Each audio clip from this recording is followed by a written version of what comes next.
Praise the Lord. प्रभु के नाम की स्तुति हो। पढ़ेंगे परमेश्वर के वचन से मत्ती उसका 10 अध्याय उसका 16 से लेकर 24-25 वचन तक। देखो, मैं तुम्हें भेड़ों के समान भेड़ियों के बीच में भेजता हूँ। इसलिए सांपों के समान बुद्धिमान और कबूतरों के समान भोले बनो, परंतु लोगों से सावधान रहो, क्योंकि वे तुम्हें महासभाओं में सौंपेंगे और अपनी पंचायतों में तुम्हें कोड़े मारेंगे।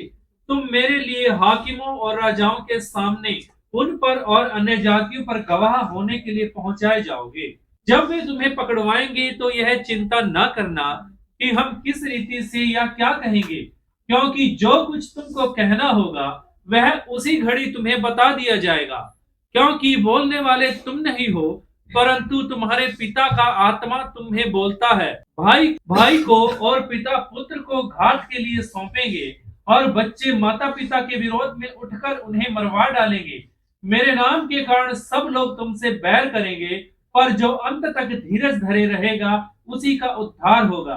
जब वे तुम्हें एक नगर में सताएं तो दूसरे को भाग जाना। मैं तुमसे सच कहता हूँ, तुम इज़राइल के सब नगरों में न फिर चुकोगे कि मनुष्य का पुत्र आ जाएगा। चेला अपने गुरु से बड़ा नहीं होता और न दास अपने स्वामी से।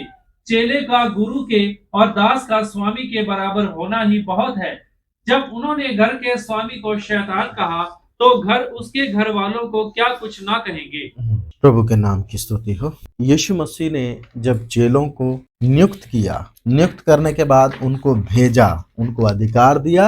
अधिकार के साथ साथ क्या भी दी है? इंस्ट्रक्शंस, चेतावनियां भी दी हैं कि तुम्हारे साथ वर्तमान और भविष्य में क्या कुछ होगा। और यीशु मसीह ने कहा, देखो मैं तुम्हें भेड़ों के समान भेड़ियों के बीच में भेजता हूं। हम हमेशा इस बात को सोचते हैं, भेड़ को अगर भेड़ियों के बीच में भेजोगे तो क्या होगा?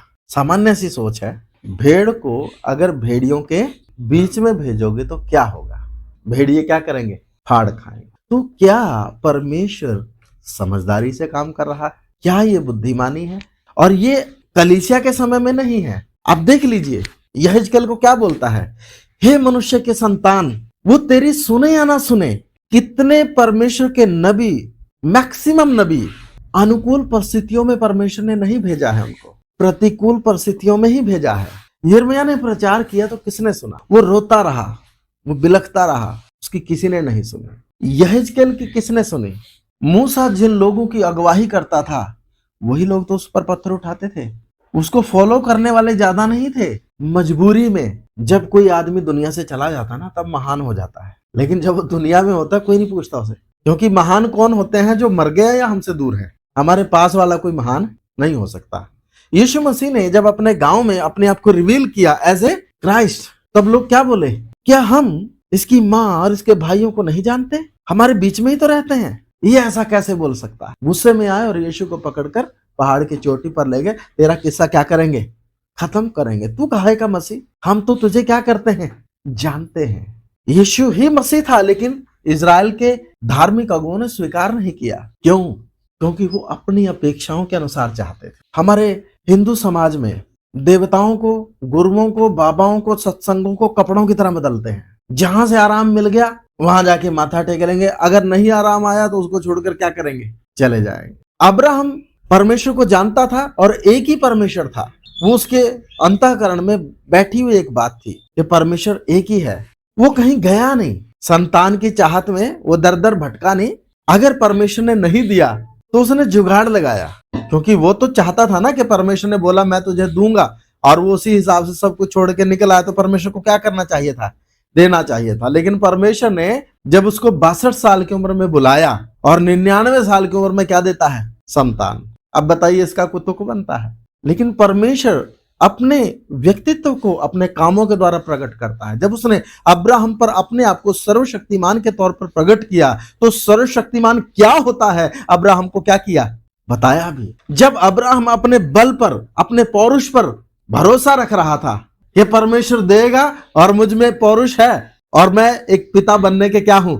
लायक हूं, बन सकता हूं। उसने वायदा किया और इसने विश्वास भी किया। 86 साल की उम्र तक भी वो वेट करता रहा। परमेश्वर ने उसको बोला 15 अध्याय में कि मैं तुझे क्या दूंगा? संतान दूंगा। तब उसने परमेश्वर पर विश्वास किया और ये परमेश्वर की दृष्टि में अब्राहम के लिए क्या गिना गया?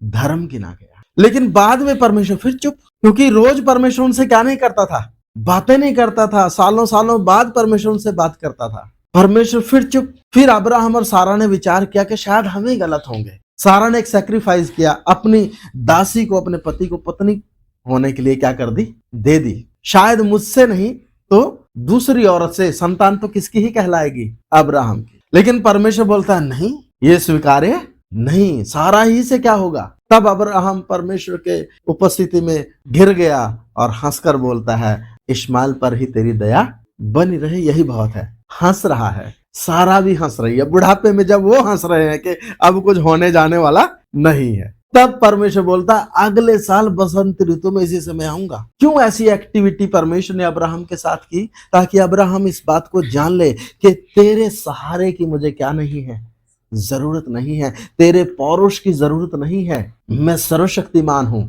मरी हुई दशा में भी अब्राहम ने विश्वास किया जब परमेश्वर ने बोला, इसीलिए वो विश्वासियों का क्या है, पिता है। उसने जब उसके अंदर बल था तब सिर्फ विश्वास नहीं किया, जब उसके अंदर बल नहीं रहा तब भी परमेश्वर के वचन पर उतना ही उसने क्या किया, विश्वास किया। और जब उसने विश्वास किया, उस विश्वास के अनुसार वैसा ही उसके जीवन में हो भी पाया। तो परमेश्वर का काम हमेशा विपरीत परिस्थितियों में होता है। मरुभूमि में चट्टान से क्या पिलाता है, चट्टान कभी पानी दे सकती है? कितने नबियों को परमेश्वर ने भेजा, विपरीत परिस्थितियों में भेजा है। और हमें, मुझे और आपको भी जब भेजता है तो बोलकर भेज रहा है। क्या बोलकर? देखो मैं तुम्हें भेड़ों के समान भेड़ियों के बीच में भेजता हूँ। लूका 21 अध्याय उसका 16 से 19 तक। तुम्हारे माता पिता और भाई और कुटुंब और मित्र भी तुम्हें पकड़वाएंगे, यहाँ तक कि तुम में से कुछ को मरवा डालेंगे। मेरे नाम के कारण सब लोग तुमसे बैर करेंगे, परंतु तुम्हारे सिर का एक बाल भी बांका ना होगा। हाँ, अपने धीरज से तुम अपने प्राणों को बचाए रखोगे। ध्यान दीजिए, ऊपर कहता है यहाँ तक कि तुम में से कुछ को क्या भी करवा डालेंगे, मरवा डालेंगे। कौन? तुम्हारे अपने परिवारों के लोग। हिंदू समाज में इतनी कट्टरता नहीं है, लेकिन इस्लाम में अगर कोई यीशु मसीह के पास आ गया, जान से मारेंगे। कौन? अपने परिवार के लोग। क्यों? ये काफिर हो गया है। काफिर हो गया, काफिर से बोलने से अविश्वासी हो गया। तो ऊपर लिखा है वो तुम्हें कुछ को क्या कर देंगे, मरवा डालेंगे, और परंतु तुम्हारे सिर का एक भी बाल बांका। अब मुझे बताइए, मर भी गए, बाल भी बांका नहीं होगा, वे तुम्हें क्या करेंगे, मरवा डालेंगे। यहां तक कि तुम में से कुछ को मरवा डालेंगे। मेरे नाम के कारण सब लोग तुमसे बैर करेंगे, परंतु तुम्हारे सिर का एक बाल भी बांका ना होगा। अपने धीरज से तुम अपने प्राणों को बचाए रखो। याद रखिए, भेड़ों के समान भेड़ियों के बीच में भेज जरूर रहा है, लेकिन जब तक परमेश्वर की अनुमति नहीं होती तब तक किसी की हिम्मत नहीं है। बिना परमेश्वर की अनुमति कोई कुछ कर नहीं सकता, क्योंकि सर्वाधिकारी हमारे साथ है। लिखा है, मैं तुझे कभी ना छोड़ूंगा, ना तुझे कभी त्यागूंगा। जगत के अंत तक सदैव तुम्हारे कहां रहूंगा, साथ रहूंगा। आप जेल में होंगे, परमेश्वर साथ है। आप बीमारी में हैं, परमेश्वर साथ है। आप पैसे की तंगी में हैं, परमेश्वर साथ है। आप किसी भी परिस्थिति में हैं, परमेश्वर क्या है, साथ। वचन कहता है, जो मुझ पर विश्वास करे यदि मर भी जाए तो भी जिएगा। तो इस मौत से जो शरीर में आती है, हमें कोई हानि नहीं हो सकती, क्योंकि हम अनंत जीवन के क्या हो चुके हैं, भागी हो चुके हैं। उस सब के बावजूद भी परमेश्वर हमारी रक्षा करने में पूरी रीति से क्या है, सामर्थी है। जब तक परमेश्वर का समय नहीं आता, कोई हमें छू भी नहीं सकता है। वापिस आएंगे 16 फिर से पढ़े।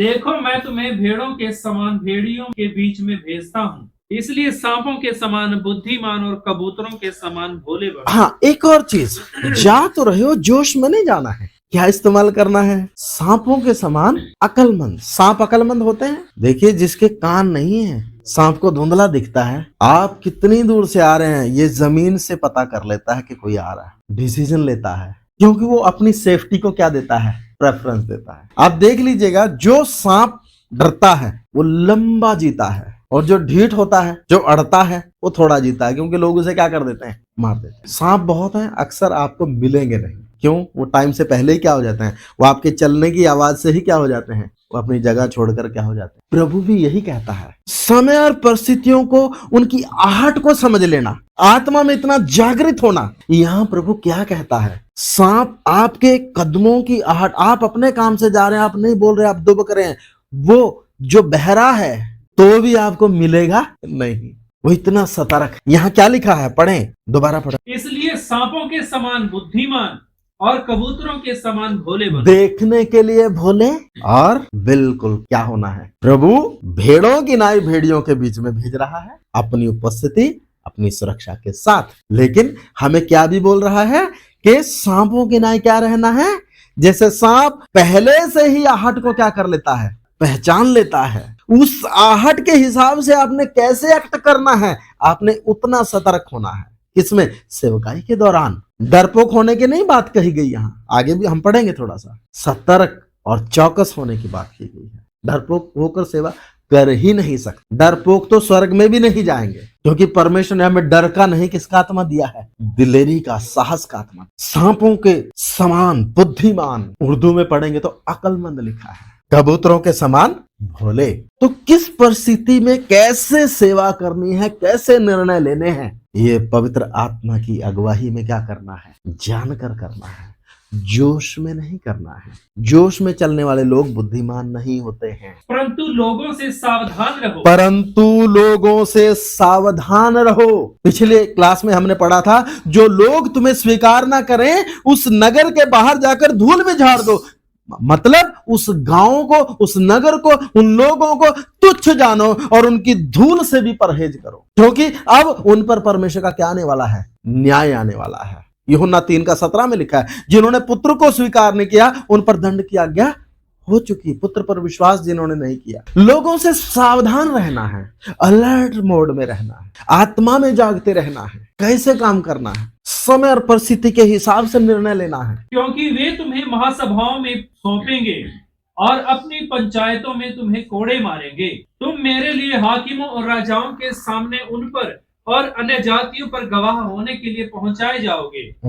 जब वे तुम्हें पकड़वाएंगे तो यह चिंता ना करना कि हम किस रीति से या क्या कहेंगे, क्योंकि जो कुछ तुमको कहना होगा वह उसी घड़ी तुम्हें बता दिया जाएगा। हाँ जी, पूरे सतर्क रहते हुए अगर हम पकड़े जाते हैं या हमें दुविधाओं का सामना करना पड़ता है, चिंता नहीं करना। जब वे तुम्हें पकड़वाएंगे तो यह चिंता ना करना कि हम किस रीति से या क्या कहेंगे, क्योंकि जो कुछ तुमको कहना होगा वह उसी घड़ी तुम्हें बता दिया जाएगा। क्योंकि बोलने वाले तुम नहीं हो, परंतु तुम्हारे पिता का आत्मा तुम में बोलता है। हाँ जी, और 21 भी पढ़े।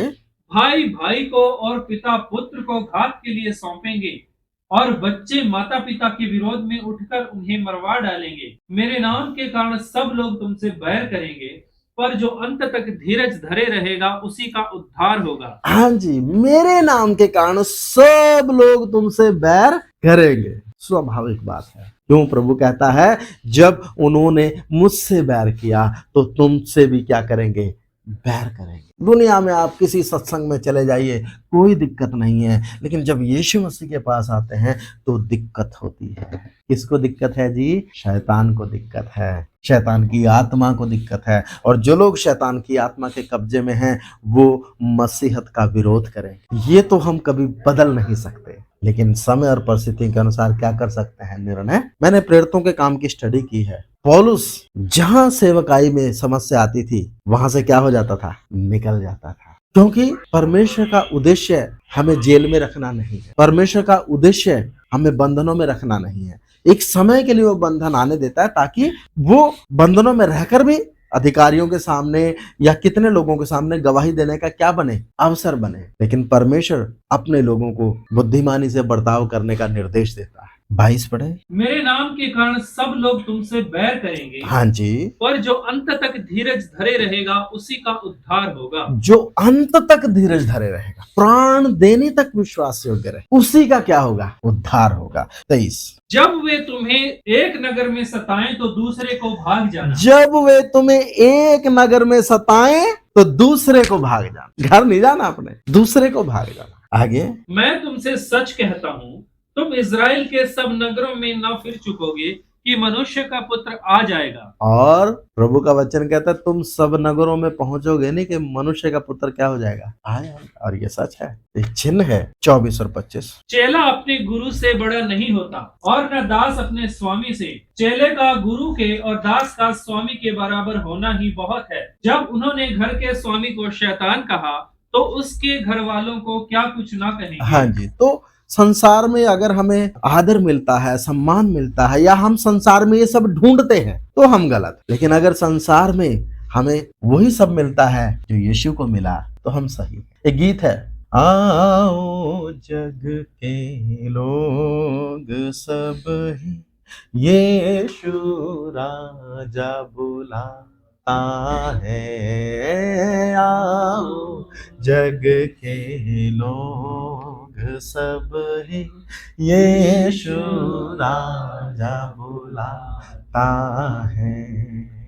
जग में जिसका मान नहीं है, जग में जिसका स्थान नहीं है, जग में जिसका मान नहीं है, जग में जिसका स्थान नहीं है। राज तुम्हें देने के लिए, राज तुम्हें देने के लिए यीशु राजा बुलाता है। आओ जग के लोग सब ही यीशु राजा बुलाता है।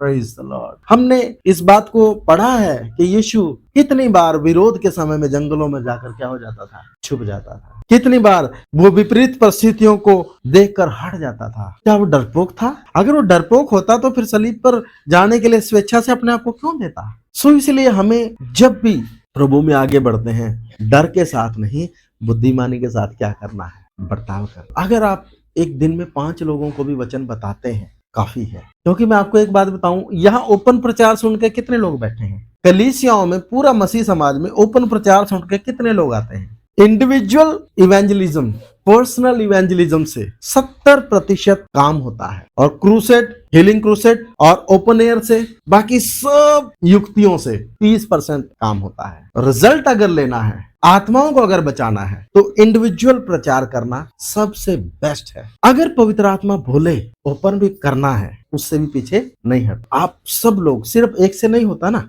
असली सेवकाई क्या है कि सब लोग क्या करें, सेवकाई करें, प्रार्थना के साथ लोगों को वचन बताएं। परमेश्वर हमारे एफर्ट्स जब देखता है तब वो आत्माएं देता है। तो हम प्रभु में परिश्रम करें, लोगों को प्रभु की पहचान में लाएं। इनकार करता करे, लेकिन प्रभु उस तक पहुंचा तो है। उद्धार करता कौन है, प्रभु कौन है, उद्धार कैसे मिलता, वो इनकार करते हैं, वो अलग बात है, लेकिन उसको पता तो चले। तो मैं दोनों चीजों के लिए तैयार हूं। और ज्यादा झुकाओ इंडिविजुअल लोगों के बीच में जाकर व्यक्तिगत रूप से सुसमाचार बताना, क्योंकि उससे एक व्यक्ति ध्यान से सुनता है, उससे एक व्यक्ति निर्णय लेने की हालत में रहता है। पब्लिक में जब हम प्रचार करते हैं तो माहौल इस प्रकार का है कि लोग उसमें शर्म खा जाते हैं। तमाम तरह के उनके ऊपर एक दबाव होता है समाज का कि तू इसके पीछे चल पड़ा, क्योंकि कोई भी ऐसे किसी के पीछे चल पड़ता नहीं है, क्योंकि वो अपनी मान्यता और धारणाओं को एकदम नहीं बदलता। लेकिन इंडिविजुअली जब उसके साथ बैठकर बात करते हैं, समझाते हैं, क्योंकि आज से 20 साल पहले प्रचार करना क्या था, आसान था।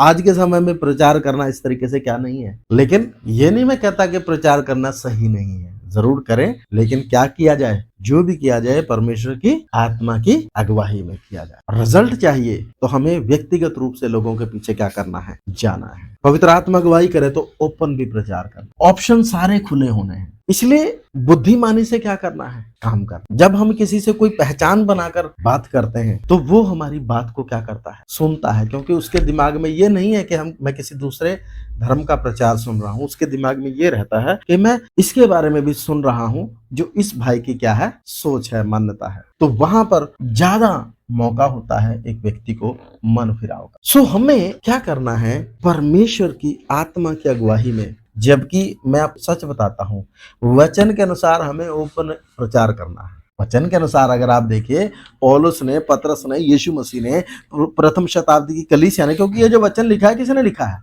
प्रथम शताब्दी के संतों ने लिखा है। उन्होंने प्रचार कैसे किया है? उन्होंने ऐसे ही किया है। लेकिन ये चीज आप इस्लामिक जो देश हैं उनमें जाकर कर लोगे? इस्लाम तो कब आया है? यीशु मसीह के 650 साल के बाद आया है। कम्युनिस्ट लोग कब बने हैं? अभी पिछले कुछ सालों से बने हैं। और यीशु ने भविष्यवाणी पहले कर दी थी। यहूदियों में भी वो कंडीशन है आज कि अगर उनके परिवार से किसी ने विश्वास किया तो परिवार के लोग उसको मारेंगे यीशु पर विश्वास करने से। लेकिन वो विचार अभी बहुत ज्यादा है। तो इस्लामिक देशों में कैसे वचन की सेवकाई होती है? आत्माएं उनमें भी बसती है, नहीं बसती है? कैसे होती है सेवकाई? आप प्रचार कर ही नहीं सकते, बपतिस्मा दे ही नहीं सकते। वहां ओमान में अगर जाएंगे तो, या कितने इस्लामिक स्टेट हैं उधर, बपतिस्मा देना है तो दे ही नहीं सकते बपतिस्मा। वहां क्या करते हैं? पादरी विश्वासी का हाथ पकड़ करके तो चला जाता है समंदर में, सीधे चलते रहते हैं, लहर आएगी बपतिस्मा देके। तो हर बार पादरी को भी क्या लेना पड़ रहा है?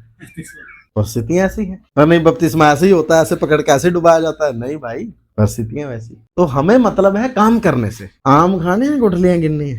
तो इसलिए हमने प्रार्थना के साथ चलना है। इसलिए हर एक व्यक्ति, वचन कहता है यदि मैं सुसमाचार प्रचार ना करूं तो मुझ पर हाय। ये तो हो नहीं सकता कि हम मसीह का संदेश ना बांटें। तो इसलिए मेरे प्रियो, वचन कहता है सांपों की नाई अक्लमंद और कबूतरों की नाई क्या बनो? भोले बनो।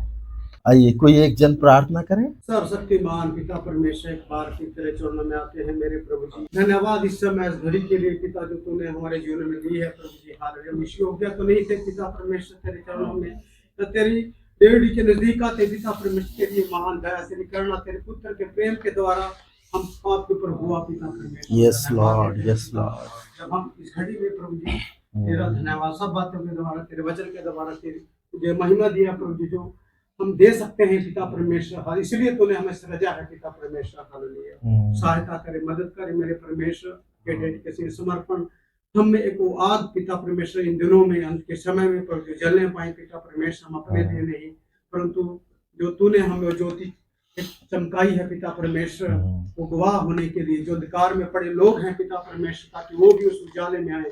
आज जिसके लिए तूने हमें ठहराया है पिता, अपने लिए जीने वाले नहीं, परंतु तेरे लिए, तेरी महिमा के लिए अपने आप को निंदित तिरस्कृत होने दे पिता परमेश्वर। आप ऐसी सहायता करें, हमसे नहीं हो सकता, हम अपनी विल पावर से नहीं कर सकते, यस लॉर्ड, यस लॉर्ड। अपने योजना प्लानों से नहीं कर सकते, परंतु तेरी आत्मा की, तेरी पितरात्मा की अगुवाई में हम सब बातों को कर सकते हैं प्रभु जी। आप मदद करें इन दिनों में। हम बड़ी बेदारी, बड़ी एक सामर्थ्य कामों को पिता तेरे अपने जीवनों से हम देखना चाहते हैं प्रभु जी। आप सहायता करें, उस तरीके से आप हमें हैंडल करें मेरे परमेश्वर। तेरे हाथों में हम सबों को देते हैं। Yes Lord, yes Lord. आप सहायता करें। धन्यवाद पिता। तो हमारी प्रार्थना आमीन, आमीन।